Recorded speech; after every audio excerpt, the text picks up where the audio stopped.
ইসলামের বাণী পৌঁছে দিচ্ছে প্রতিদিন। রাসূলের পরে সবচেয়ে মর্যাদাবান উম্মতের মধ্যে কে? হযরত আবু বকর। এবং আল্লাহ রাসূলের জীবদ্দশা ইমামতি করছেন কে? হযরত আবু বকর। এরকম অনেকগুলি 6টা কারণ উল্লেখ আছে ওই ইতিহাসের কিতাবে। এই 6টা কারণে বৈশিষ্ট্য বোঝা যায়, বিশেষ বৈশিষ্ট্য বোঝা যায় যে হযরত আবু বকর খলিফা হবেন। সাকিবাই বনি সাআদা, এটা মসজিদে নববীর পশ্চিম সাইডে। গত 2 বছর আগেও এখানে গাছ টাছ ছিল, বাগান ছিল। এবছর যাই দেখি যে এখানে উন্নয়ন কাজ চলতেছে, গাছ টাছ নাই, গিরট দিয়ে রাখছে। আমি তো খুঁজতেছি, পরে দেখি যে সাইনবোর্ড লাগানো যে উন্নয়ন কাজ চলতেছে সাকিফায়ে বানি সাআদা। এখানে যাইয়া রসুল বসতেন, একটা বাগান ছিল, কূপ ছিল। হযরত আবু বকর চিন্তাতি হইয়া ওখানে যাই বসছেন। মানে চিন্তা কি করবেন এই বিশৃঙ্খল পরিবেশে, রসুলও কিছু বলে যান নাই। একদিকে রসুলের এন্তেকালে খুব ব্যথিত, উনি তো বেশি ব্যথিত হয়েছে। তো রসুল সাল্লাল্লাহু আলাইহি সাল্লাম কিছু বলেন নাই। হযরত ওমর রাদিয়াল্লাহু তাআলা দেখলেন এই বিশৃঙ্খল পরিবেশ থেকে উত্তরণের জন্য পথ একটা। উনি যাইয়াই হযরত আবু বকরের হাতে হাত দিয়ে বললেন, আমাকে বায়াত করেন, আপনিই হইলেন খলিফা। এ সবাই বায়াত হওয়া শুরু হইল। হযরত আবু বকরের হাতে বায়াত হইলেন, আবু বকর রাদিয়াল্লাহু তাআলা আনহু খলিফা ঘোষণা হয়ে গেলেন। এটা ওনার 2 বছর 2 মাস খেলাফত গেল, ওনার ইন্তেকাল হয়ে গেল। হযরত ওমর রাদিয়াল্লাহু তাআলা আনহু ওনাকে বানানোর জন্য আবু বকর রাদিয়াল্লাহু তাআলা আনহু 6 জনের একটা বিশেষ কমিটি করে গেছেন। 6 জন বিশিষ্ট ব্যক্তিকে দায়িত্ব দিয়েছেন। ওনারা হযরত ওমরকে বানাইলেন, হযরত ওমরও দায়িত্ব দিয়েছেন, ওনারা ওসমানকে বানাইলেন। ওনারা 20 বছর ছিলেন, প্রায় 20 বছর প্লাস, 10 বছর, আর হযরত ওসমান 12 বছর কাছাকাছি। এরপরে হযরত আলী রাদিয়াল্লাহু তাআলা আসলেন, তিনি 4 বছর ছিলেন। থাকার পরে তার ইন্তেকাল হলো।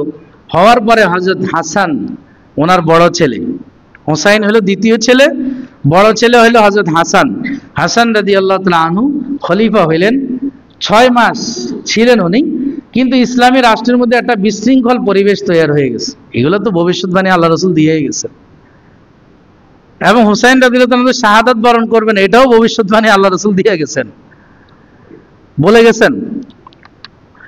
হযরত ওসমান এবং হযরত আলী ওনারা, ওমর, এরা শহীদ হবে, এটাও হযরত রাসূল আকরাম সাল্লাল্লাহু আলাইহি ওয়াসাল্লাম বলে গেছেন।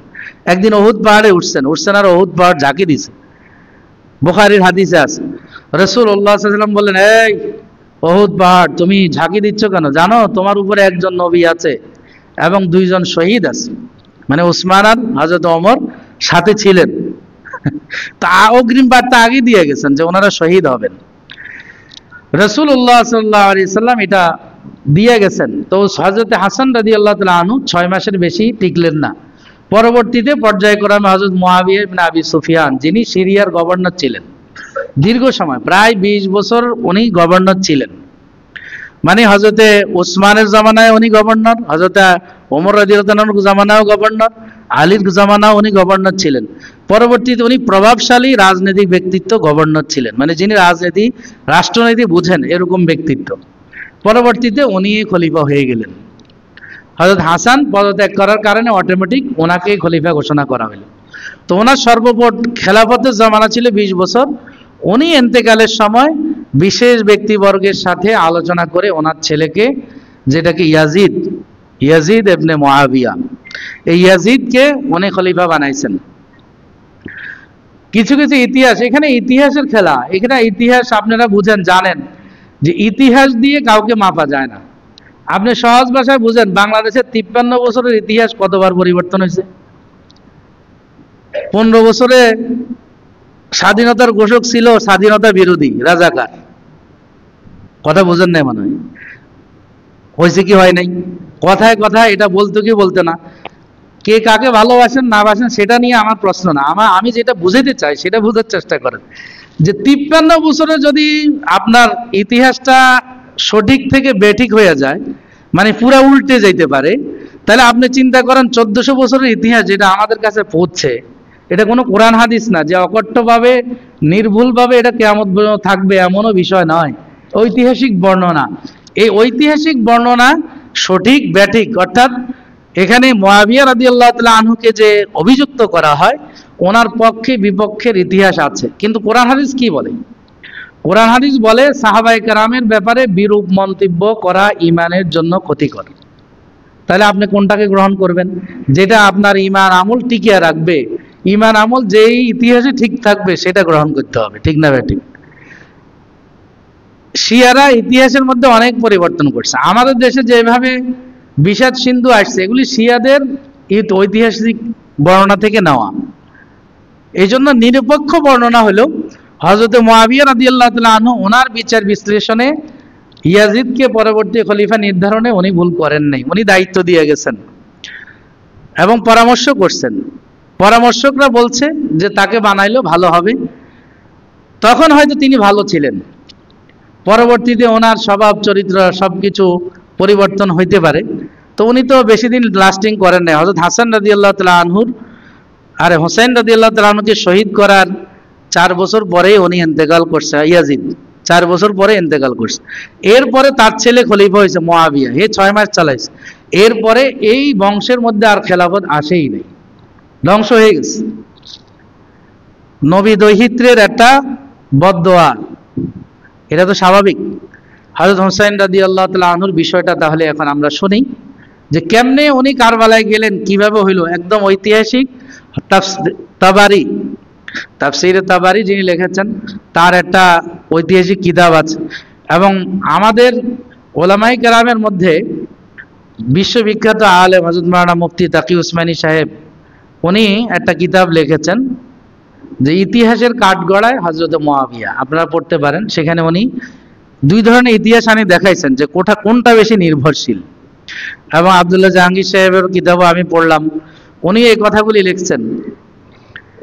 সহি যেগুলি ঐতিহাসিক বর্ণনা, যে হযরতে হোসেন রাদিয়াল্লাহু তাআলা আনহুর খেলাফতটা উনি নেন নাই স্বাভাবিকভাবে। হাসান পদত্যাগ করার পরে উনি স্বাভাবিক ছিলেন, কিন্তু নবী দৈহিত্র, নবীর নাতি, এজন্য আমাদেরও তো মহব্বত ভালোবাসা তার প্রতি আছে।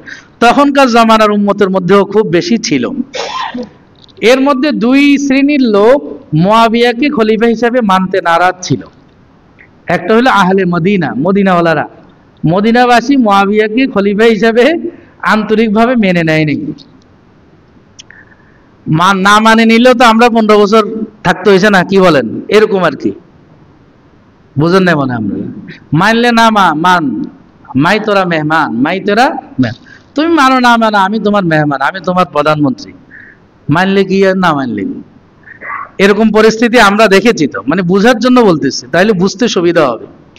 তাও মুআবিয়া রাদিয়াল্লাহু তাআলা আনহু খলিফা রয়ে গেছেন। আর ইরাকবাসী, কুফাবাসী মুআবিয়া রাদিয়াল্লাহু তাআলা আনহুকে খলিফা হিসাবে স্বীকৃতি দিতে নারাজ। এরা আবার জাতীয় গাদ্দার, এরা এরশাদের মতো, মাঝে মধ্যে হরে যায়, মাঝে মধ্যে থাকে, জাতীয় গাদ্দার। মানে বুঝার জন্য দুটোটা আপনারা যদি পাশাপাশি রাখেন তাহলে সহজে বুঝতে পারবেন, দেশীয় ইতিহাস আর ইসলামী ইতিহাস, তাহলে বুঝতে সুবিধা হবে। এই ইরাকবাসী, কুফাবাসী বড় করে চিঠি লিখছে হযরত হোসাইন রাদিয়াল্লাহু তাআলা আনহুকে, আপনি আমাদের, কারণ আপনারা জানেন হযরত আলী যখন খলিফা ছিলেন তো খেলাফতের হেড অফ দ্য স্টেট চলে গেছে কুফাতে। ইসলামী খেলাফতের ঐতিহাসিকভাবে রাজধানী পরিবর্তন হয়েছে কয়েকবার। মদিনা থেকে চলে গেছে কুফা হযরত আলীর জামানায়, কুফা থেকে পরে চলে গেছে সিরিয়াতে হযরত মুআবিয়া রাদিয়াল্লাহু তাআলা যখন খলিফা হইলেন। এভাবে পরিবর্তন হয়েছে। তা হযরতে হোসেন রাদিয়াল্লাহু তাআলা তারা চিঠি দিলেন যে আপনি খলিফা হন, আমরা আপনাকে বায়াত করব, আপনি আমাদের খলিফা, আমরা মুআবিয়াকে মানতে নারাজ। এরা বারবার চিঠি লেখে, বারবার লোক আসে, খুব ভক্তি শ্রদ্ধা দেখায়। হযরত হোসেন রাদিয়াল্লাহু তাআলা আনহু সবাইকে নিয়ে বসলেন। মদিনাওয়ালারা বলছে খবরদার আপনি যাইয়েন না, ইরাকওয়ালাদের এরকম গাদ্দারি, এরা যে মানে বলে আবার মিথ্যা আবার উল্টা দিতে পারে, এরা যে পল্টি দিতে পারে, এটা তাদের ঐতিহাসিকভাবে এটা স্বীকৃত বিষয়। আপনাকে হয়তো পুষলাই টুসলাই তারা নিবে, নিয়ে পরে সরে যাবে, সরে গেলে আপনি বিপদে পড়ে যাবেন। কারণ খলিফাতুল মুসলিমিনের বিরুদ্ধে আপনি যখন বিদ্রোহ করবেন, স্বাভাবিকত তিনি আপনাকে প্রতিরোধের জন্য সৈন্যবাহিনী প্রস্তুত রাখবেন, এটা স্বাভাবিক প্রক্রিয়া। ওরা আশঙ্কাও করছে মদিনাওয়ালারা, এবং ওনার যে পরিবারের যে সদস্যবৃন্দ সবাই নিষেধ করছে যে আপনি যেয়েন না, কিন্তু ওনার খুব আগ্রহ যে না আমি যাব। পরবর্তীতে 19 জন ওনার পারিবারিক সদস্য আরো অনেককে নিয়ে, মোট 50 জনের একটা বহন নিয়ে তিনি গেলেন। যাওয়ার পরে ঠিকই তাই হইল, কুফাবাসী ইরাকওয়ালারা আর ওনার পিছনে নাই। এখন ওবাইদুল্লাহ ইবনে জিয়াদ এখানে আসলে মূলত নোমান ইবনে বশীর ছিল এই কুফার গভর্নর, বসরার গভর্নর ছিল এই উবাইদুল্লাহ ইবনে জিয়াদ। যখন শুনছে হযরত হুসাইন রাদিয়াল্লাহু তাআলা আনহু যাচ্ছেন, তখন পরিবর্তন করে দিছে। মানে বসরার যিনি ছিলেন তাকে কুফায় নিয়ে আসা হয়েছে, ট্রান্সফার করে কুফাওয়ালাকে বসরায় পৌঁছে দিছে। কারণ নোমান ইবনে বশীর হলেন অনেক বড় সাহাবী, উনি হযরতে হুসাইনের সাথে কোনো খারাপ ব্যবহার করবেন না, এটা স্বাভাবিক। কারণ রসুলের বড় সাহাবী, রসুলের নাতির ব্যাপারে উনি কোনো ধরনের বেয়াদবি করবেন না, এটাই স্বীকৃত। এই জন্য গোপালগঞ্জ খুলে খুঁজে আপনার ওসি আর ডিসি বানাইছে, বুঝেন না আপনি? এটা স্বাভাবিক। চিন্তা করছে যে ক্রেডার খারাপ রাজনীতির সাথে জড়িত ছিল, এরা বানাইছে। কারণ এ পারবে, হুজুর মোল্লা শিক্ষিত, ইংরেজি এ কিছু বুঝবে না, সে তার দলীয় বিষয়কে স্বীকৃতি দিবে। এটা ছিল তার রাষ্ট্রীয় মেকানিজম।